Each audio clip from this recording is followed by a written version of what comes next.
रामकृष्ण हरी. सकाळ सकाळी अशी देवपूजा करून घेतली. आज एकादशी होती. श्रीराम जय राम जय जय राम.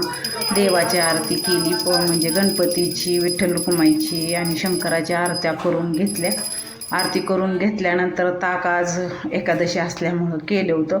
आणि पापडी, चकली, चिप्स आज मुलांना पण खूप आवडतं. मग तळून घेतलं. बटाटे शिजवले होते खिचडीसाठी. अशा पापड्या बटाट्याच्या ह्या आहेत ना, इतक्या छान फुलत्यात. केल्यात. आता उन्हाळं कामच आहे. असं सगळं उपवासासाठी सगळ्याचाच आज रविवार, एकादशी.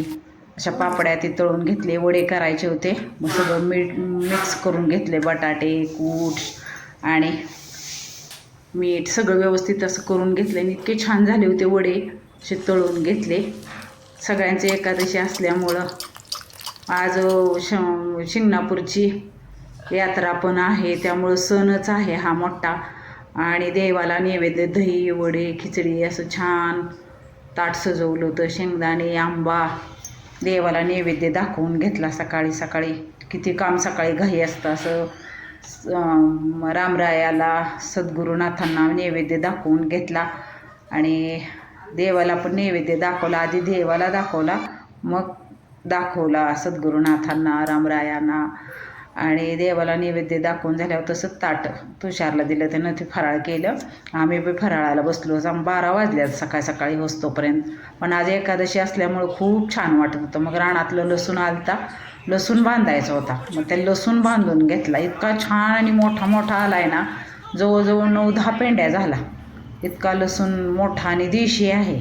देशी लावला होता, त्यामुळे ते मोठं काम होतं. मग ते सगळ्या अशा पेंड्या बांधून घेतल्या. काय देशी लसूण आहे, किती छान. मग एकादशी असली. नमस्कार सगळ्यांना. रामकृष्ण हरी. आज आहे एकादशी. मग एकादशीचं मी तुम्हाला छोटंसं भजन म्हणून दाखवणार आहे. जय जय विठ्ठल रखुमाई, विठ्ठल रखुमाई, विठ्ठल रखुमाई विठोबा. जय जय विठ्ठल रखुमाई, जय जय विठ्ठल रखुमाई, विठ्ठल रखुमाई, विठ्ठल रखुमाई, विठ्ठल रखुमाई, विठ्ठल रखुमाई, विठ्ठल रखुमाई विठोबा.